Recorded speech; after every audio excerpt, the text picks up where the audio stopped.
Welcome, everybody. Okay, here we are.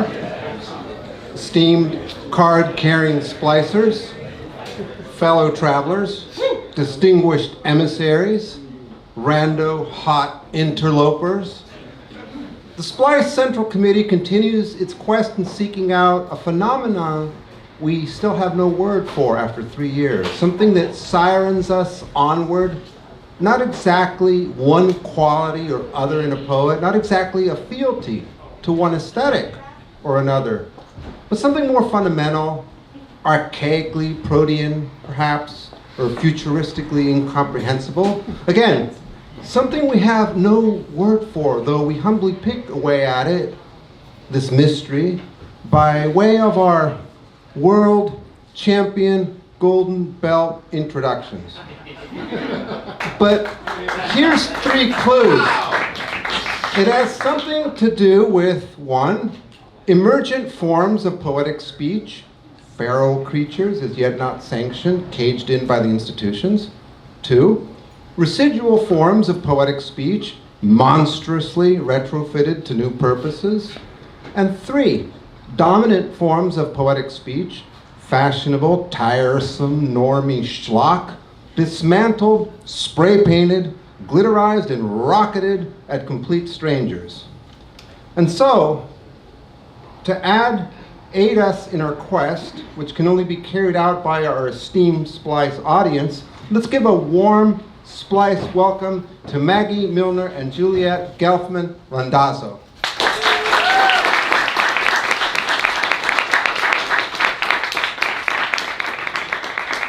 Definitely.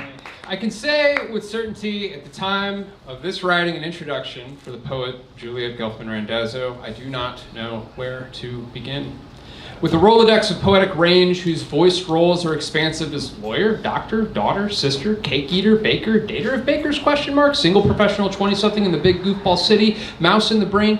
She does have a manuscript entitled Professions, after all. All of them chatting away at a music of the now, whose experimental modalities include an interactive business seminar that lampoons the intersection of poetry and industry, or a presentation on new breakthroughs in healthcare by diagnosing which kind of straight alternative man you've been with or embody, or simply posting on that diabolical app Instagram that soul sucks so much of our time and energy, and somehow this is all rolled into one person's head and heart and whatever other parts.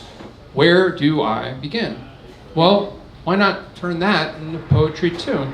Why skim off the top of trad creme de la creme when our primary mode of discourse is avant meme de la meme?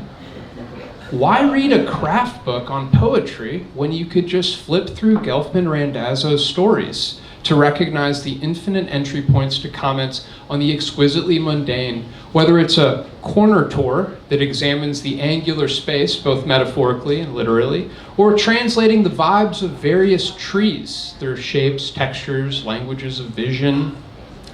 I know of no other poet that is able to quilt together the itchy, warm, woolen fabric of the social, ensuring its thread count is always in the thousands. The poet Diane Wachowski advised the artist to avoid fashions. This is a non-issue when the poet herself is the tastemaker. Similar to Wachowski, Gelfman-Randazzo once stated, in a post, obviously, that the poem should be an essay, which perhaps these days is the most malleable of forms. Slip your hand into a sock, after all, give it a name, a voice, a life, there it is.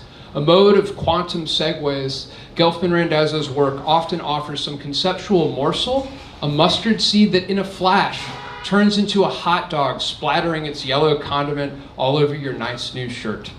What I mean is that language in Gelfman-Randazzo's purview cannot be pinned, but rather slides into the adjoining room of an alternate reality, and its message is direct.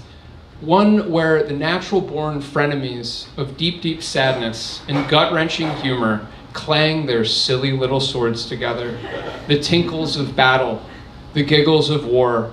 As her @TallSpy motto goes, she can be followed, but can never be caught. Tonight, in some manner, I imagine the collective wound of living in 2024 will be on full display. Good thing for us, Gelfman-Randazzo is the injury attorney of our time. It's poetry on a billboard. She fights for you. This is justice for the injured. Are you ready to get the compensation you deserve? The retainer is paid for. The lawyer, doctor, poet, businesswoman is ready to see you now. Everyone, welcome to the Splice stage, the most professional I know, Juliet Gelfman-Randazzo.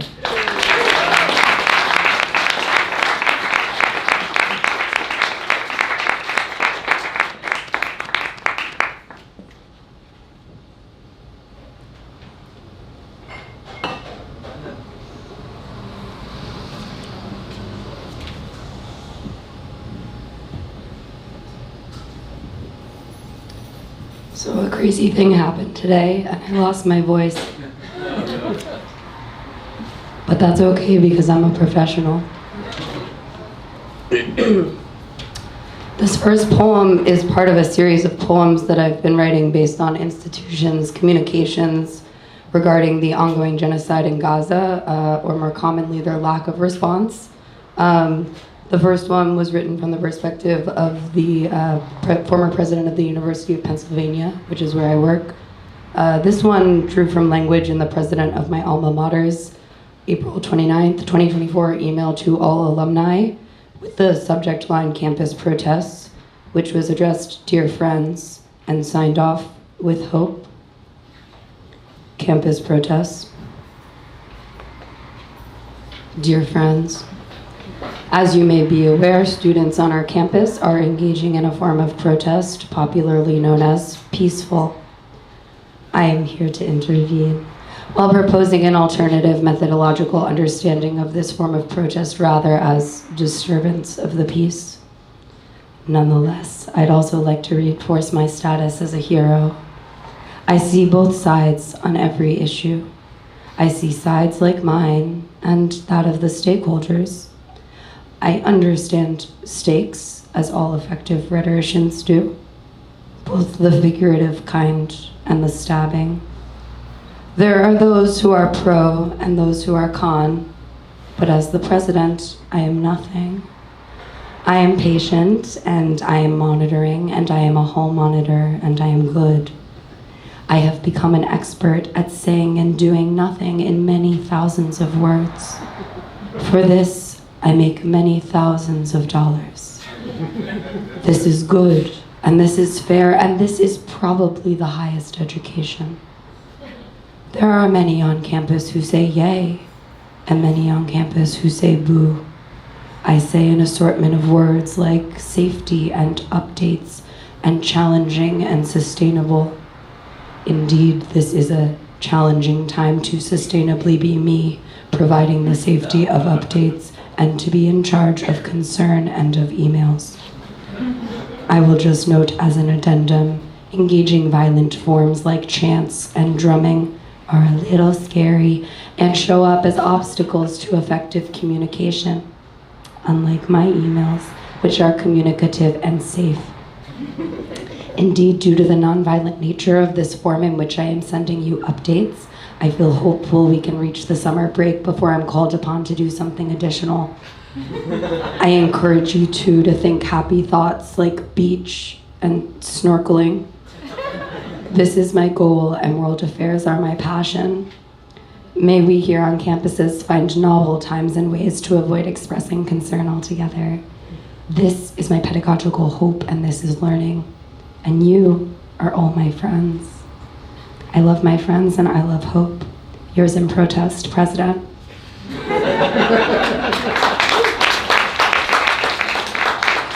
This voice really adds to that, I think. Okay.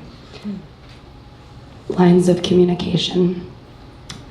A, complicating the dynamic of a one-on-one event with the implication of gossip, i.e., friend meets friend at bar to discuss such topics as exes, crushes, strange happenings, things of such indeterminate nature.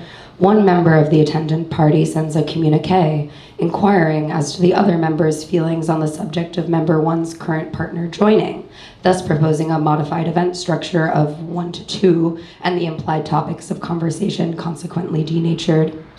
B, the rules of social decorum forgotten/rewritten via text. C. I don't listen to cool music, I explained, or rather pleaded. I only watched the video of Sia and David Byrne performing Unstoppable at Miley Cyrus and Dolly Parton's 2023 New Year's Eve party on repeat. D. To which they, as of this writing, have not responded. E. On the Zoom check-in, organized to air complaints that should not be placed in email, the tenured professor and I wore matching hoodies. I'm Dutch, he explained. We're very direct. F. We appreciate you keeping these lines of communication open, my boss concluded the call. G. I placed a screenshot in a portal and pressed send. H. It was intended as an index, but the document became ultimately difficult to parse. I. They attested to the relatability of the archival and ephemera. J. Just text, he wrote, following a belabored apology for conflicting plans/conversations. K. In response to the communique, she took a screenshot and placed it within another message to receive an opinion. In response to the opinion, she sent a follow-up message. In response to the follow-up message, she took a final screenshot and forwarded it onward to the parallel interlocutor. L.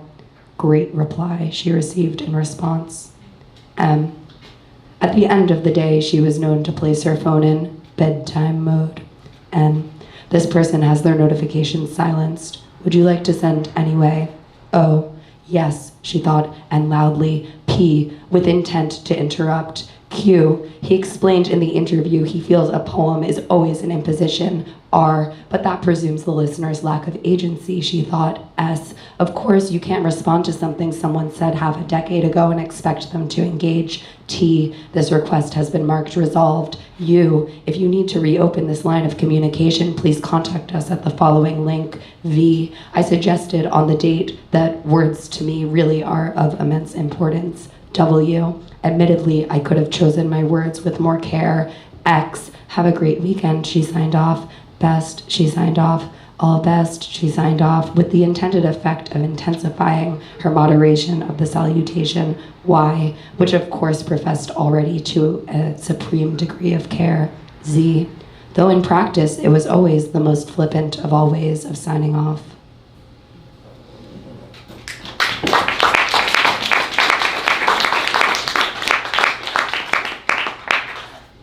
Someone was so kind to bring me tea. It's extremely hot. I guess this is SpawnCon for built now. Just give me 1 second.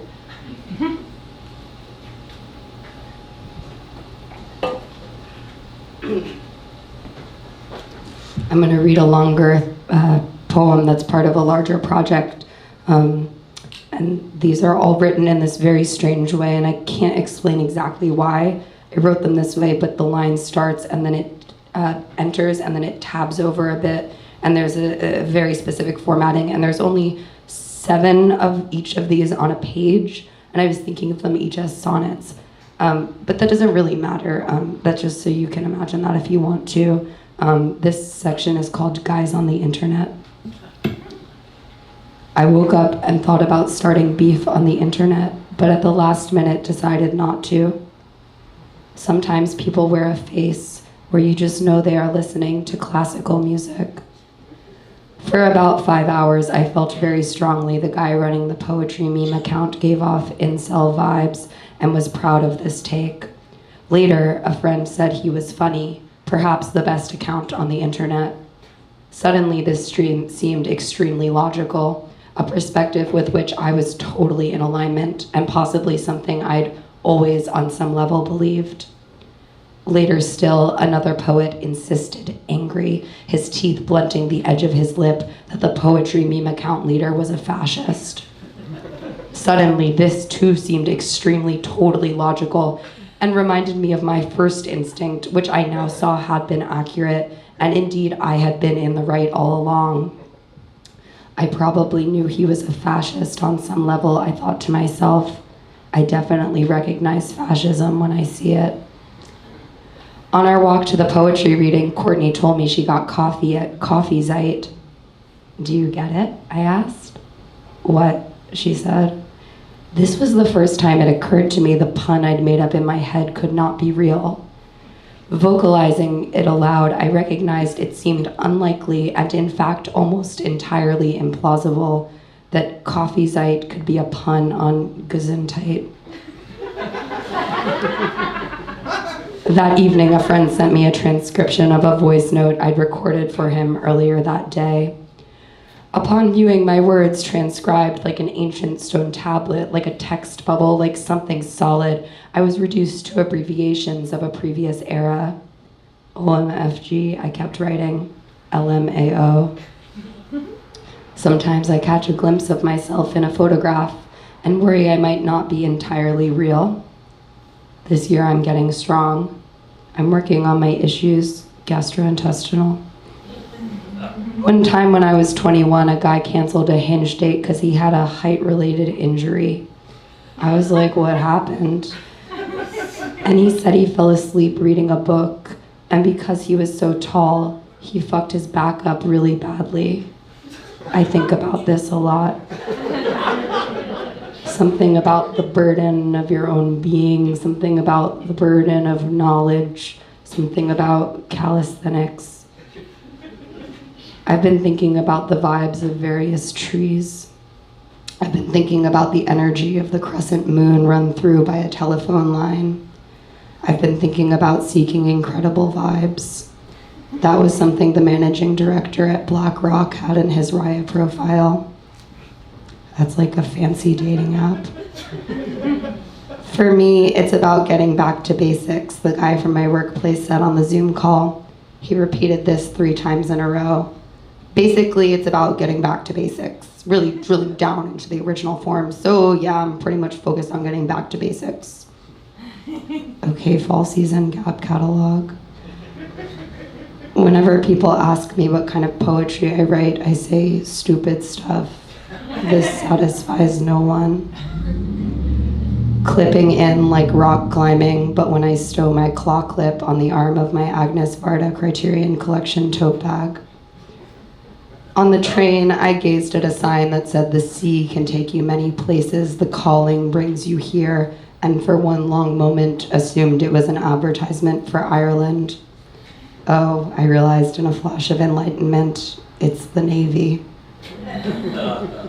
Probably about 3 times a day, I think of how, after ghosting the West Philly quilt circle I got bullied out of by trad girls who work for Urban Outfitters, I accidentally texted the group chat, "Black mold can be whatever you want it to be." Sometimes I see something on the internet so of the moment as to feel already dated by the very instance of its being mentioned, and I can only cope by chanting to myself at high speed in my head, "It's not worth my time, it's not my place, it's not my niche," until all I can hear is the dull wash of waves like silence. At summer camp, we used to chant, "I'm awake, alive, alert, enthusiastic," faster and louder until it had the intended effect. It never worked on me. I don't think I can be brainwashed. My friend sent me a voice memo about whipping a long rope of kelp on the beach. Kelp whip, I said aloud to myself multiple times. Kelp whip, kelp whip, kelp whip. I felt the most overpowering sense of calm I've felt since entering the internet. Guys on the internet keep DMing me things where I'm like, that's not a conversation starter, that's not enough of a talking prompt. Try again, be more specific. At the party for a while, this really tall guy I know held forth on why the popular cultural concept of the apocalypse is essentially a billionaire's fantasy. I was meanwhile trying to explain to this guy that I'm tall and that's the main reason I was the starting first baseman on my varsity softball team. He said, "Oh, are you?" I literally couldn't tell. In a tone that was so neutral and matter of fact, it sort of denatured the fabric of my reality. It was like I suddenly started seeing things from his perspective and it was so scary I wanted it to stop and for there to just be an apocalypse or something. This guy was saying, "You have to be rich to be a novelist," and I was like, "No, you just need to write a novel to be a novelist. You need to be rich to be a filmmaker." This girl was like, "Juliet just got back into town and gave this to me," and held up a CD. It was confusing because I hadn't given her the CD, but I had just gotten back into town. For a minute, I was like, wait, what? And then she was like, sorry, my friend Juliet, not you. This should have been obvious, but it was frankly a relief to hear her say it. My Uber driver, for some indiscernible reason, kept referring to me as Jewel. I'm Jewel now, I thought, and totally accepted it. Olga was like, I'm so sorry, it was weird when you told me that thing. I didn't know you identified. And I was like, I literally don't identify. I kept repeating this over and over until I calmed down a little. I was trying to communicate how difficult it is for me to identify with something and still feel original, like my own person, and losing my personhood is more terrifying to me than anything else in the world. Like I'm scared when there are other Juliets. I was standing on the subway listening to Girl So Confusing featuring Lorde for literally the 100 and somethingth time, and I suddenly realized I was crying, which had never happened before in all the prior instances of listening to the song. I began to laugh at myself, but I was still crying. I just kept thinking about how beautiful friendship is between two women who want to make art more than anything else. And there was something about the motion of myself at high speed through a tunnel charging toward Brooklyn, and how this became the only setting in which I could truly experience this emotion, attain an understanding of this phenomenon. And I felt in that moment like I was cracking something open, like I was dissolving or maybe exponentially expanding. And I just kept repeating in my head, I ride for you, Charlie, Charlie, Charlie, over and over until the words lost their meaning. And I was like, I'm having a genuine emotion. I'm feeling so much right now. Guys on the internet tell me I'm doing so many things wrong, and I can appreciate their having an opinion. My former roommate, who ate all my food even if after I asked him to stop, and was getting his PhD from a top political theory program with a specialty in Machiavelli, blocked me from his Instagram stories for 24 hours to rant about fake Jews who weren't even bat mitzvahed, who quote-unquote used their Jewishness to defend Palestine. And I only found out when my friend sent a screenshot and was like, this feels weirdly targeted at you. I was kind of like, if you were a real scholar of Machiavelli, wouldn't you leave me on the stories? I have this one reply guy who just messages me my name every once in a while. He just writes Juliet. Then when I reply, yes, he says, tell me things. This is the first instance of my life I've truly understood the concept of the power of silence. Sometimes I think people forget that the one thing I am good at on this entire plane of existence is describing things that happened to me from my particular perspective in close detail, and then going out and telling those things to the world.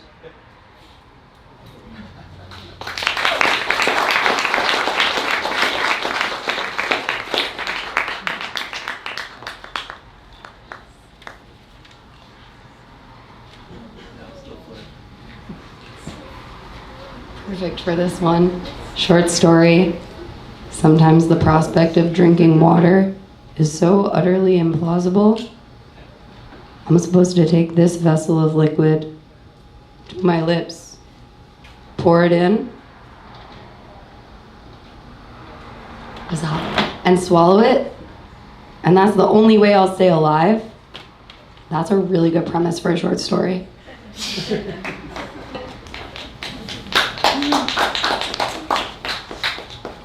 Crumb. I'm not sure if I'm enjoying my youth or if I'm putting up with it. A campaign of company, a resolution of despairing. Desperately, I find joie in the vivre of my pocket. I put things in my mouth. I put things in other places. I am an experiencer.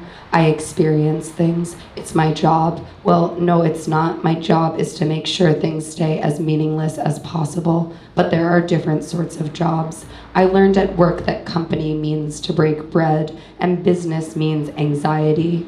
These are the sorts of things one learns when one works for a business school. I am splitting bread into little tiny pieces like I will feed them to ducks. I will always duck if something is tossed in the direction of my head, unless I catch it. I am good at catching things, although I cannot always toss them back. This is the way your arms disintegrate when used to make the meaningless. Day in and day out, landishly, I dish sauces to dip bread in. I am not, though, making bread. I am not a maker, I am a catcher. When you stand next to first base, your job is to catch. And I am good at doing my job. I am very good at doing. It is almost like a calling, but no one wished this way upon me. I just showed up with experience, and they allowed me to remain. So long as I accept inside myself a bunch of crumbs of knowledge, I am good at calling. I speak from the throat. I catch wind of secrets. I keep them in my pocket. At the end of the day, I am very good company. I duck and I can go like a fish. Yes, so.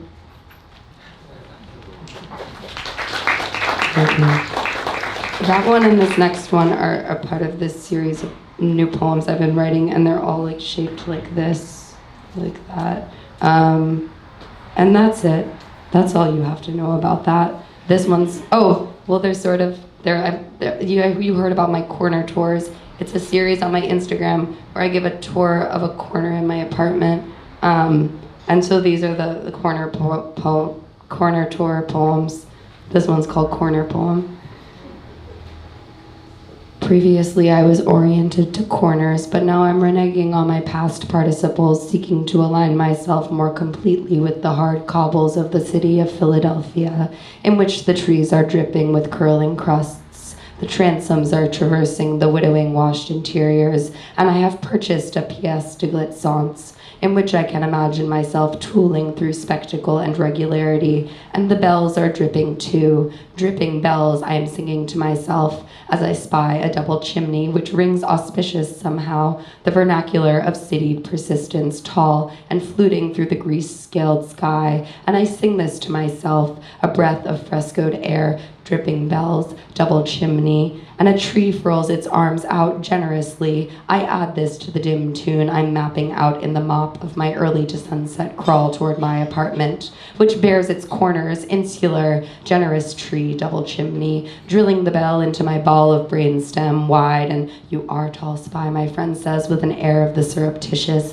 On the couch we wedge our bodies, carving cavities out of soft pockets of cake slices, pillowing on a platter, and as we walked through the dark-lined box streets of New York, I remembered us younger, but still feeling older than we do in this current riding. The way the dead arches of ivy grasp the brick, that's how I'd hold you, and you if my arms served such purchase. Yet we understand this, the way I was caught in the wind, pushing my sly body to sluice through the squall to make the bus, and I did make the bus. I made the text, and I sent one, not the other. I said the things I needed to aloud, and across the hall that is my street, my neighbor who knows my circadia stands in a jersey, head to the counter scrolling like I am often wont to. There is something to distance that gasps a retelling. How I used to do things for my friends, my friend confessed, to have something to tell. I know this urgency. I feel a glare in the belled light airing out of the circular night. I put my skirt on,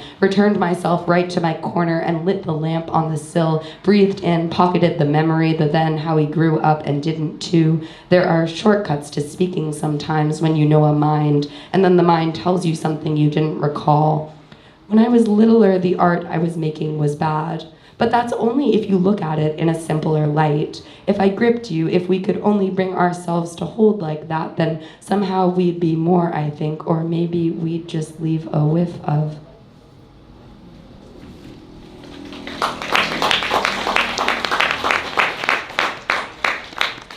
Taking stock. You know what you can always use as an excuse is the recession. You can always say it's really hard graduating into a recession, and everyone has to nod really seriously, like they totally know what that means. I don't like to brag about this, but I've actually graduated into 2 recessions, and each time I grow a little more powerful. Like I learn how to avoid its pitfalls, such as people posting Ponzi schemes about sending around books where you send 1 book out and get 36 back, or people posting riddles that if you don't get right, you've got to reshare, else 10 zillion years of bad luck or shame on me or whatever. As a genius, you know what I did upon graduating into a recession was go to work for a business school. Working for the business school, I learned a lot about business, such as the fact that in academia, they pronounce the word finance finance. I've worked for the business school for some months now, and I still don't know what investors do on a day-to-day basis. Much of my job on a day-to-day basis involves writing alt text. I write alt text for stock images titled things like "Tree grows on pile of coins with human.jpg." I describe this photo by saying something like, 4 progressively tall stacks of coins sit on a desk with increasingly large trees sitting atop them, each the size of progressively larger bugs, still small enough to fit atop a coin, and a line graph glowing above. A person poises the final tree above the largest stack of coins, and in their other hand wields a pen and taps a keyboard. Their shirt in the background is white. For this, I am able to pay my rent within the recession. Sometimes I wonder what I would do if I had instead graduated into a booming economy. Perhaps I would be having a baby, or perhaps I would have a job as a bard, like Shakespeare. I just walk around the Philly streets telling my little tales in verse, a babe in my robust arms, and I never consider crass things like money or little trees or graphs. I would never recede into the space between a desk and a metal filing cabinet. However, one piece of wisdom I'll provide for those of you who might one day, like me, graduate into recession is to stock up on stock images. Get them in all kinds of coins, horizons, trees, smokestacks, hard hats, sunsets, handsets, clouds, and blazers, so when the recession comes, you too will be prepared to describe generic scenes around you with the intended effect of being able to pay rent.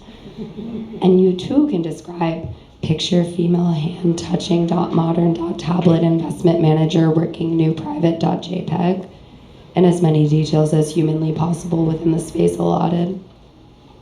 Or instead, if you are unhappy with the way things are going in your life, you can just shrug it off, recede into the background of whichever stock image looks like it's got the most thriving economy, the most opportunities to provide for your happiness, and your babies also, if you want that. And if you squint really hard, maybe you'll spot me back there in the blurred out scene, barding up a smokestack.jpg storm as the image recedes toward the fuzzy point at the end of the end of the horizon.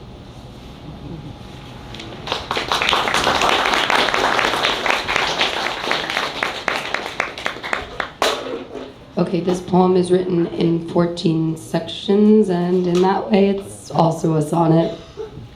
I love form. Lovely bride. I just think mayonnaise would be a beautiful name for a wedding dress color. Or maybe even a girl.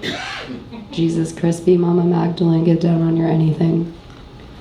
When Harold and Kumar finally made it to White Castle, I grew concerned. They're gonna get sick, I exclaimed. They're gonna ruin it. It's not about the journal, it's about the explanation. Listen up, I'm cooking here, let me. The construction men who sit on the backs of trucks, shoulder to shoulder, silent stoics, staring into what they call deep space, are the ones I believe wield that thing they call rich inner lives. The thing about beauty, it's so simple. Something nude and bare and barely there. And then an explosion, a floor-length veil.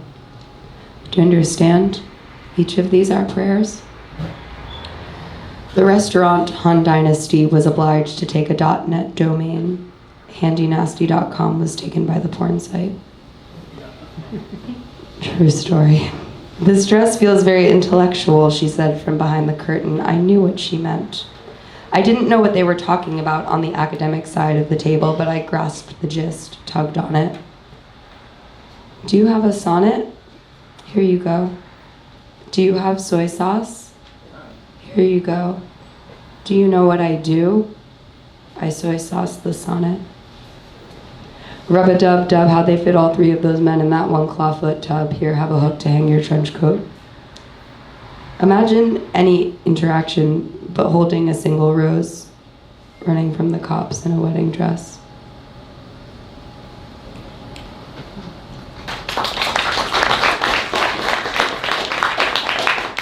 All right, I just have 2 shorter poems left. Thank you all so much for being here. Really, it's such an honor to be here, and it's really fun to come down to New Orleans And it's not your fault that I lost my voice like this. It's actually the fault of JetBlue Airlines, because we had a direct flight and then we taxied for 2 hours. And then they told us we could get off the plane, but only stand on the jet bridge and walk around if we wanted to stretch our legs. And then we switched to another plane, and then we taxied for another hour. And then we came here. And in that time, you know, my throat got all dried out, so you could take it up with them.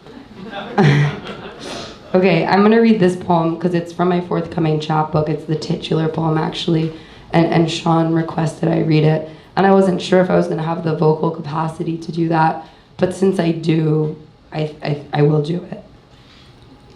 Hee hee. I'm coming for you so hard, baby. I'm licking raindrops off the ground you walked near. I'm reading a text message my friend wrote about something else that kind of reminded me of something you said one time to somebody else near me about something you heard on the radio. I'm eating grapes. I'm taking my vitamins. I'm getting so healthy.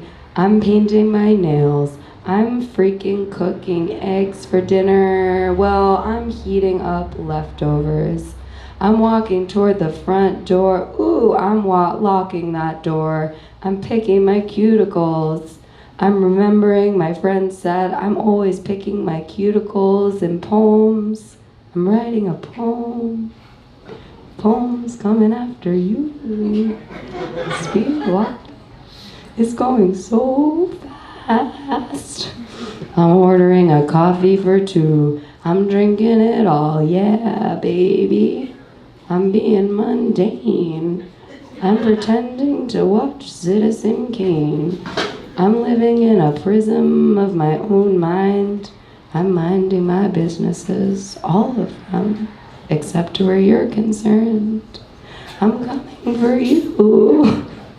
Well, the words start coming and they just don't stop, and all the words have too many letters.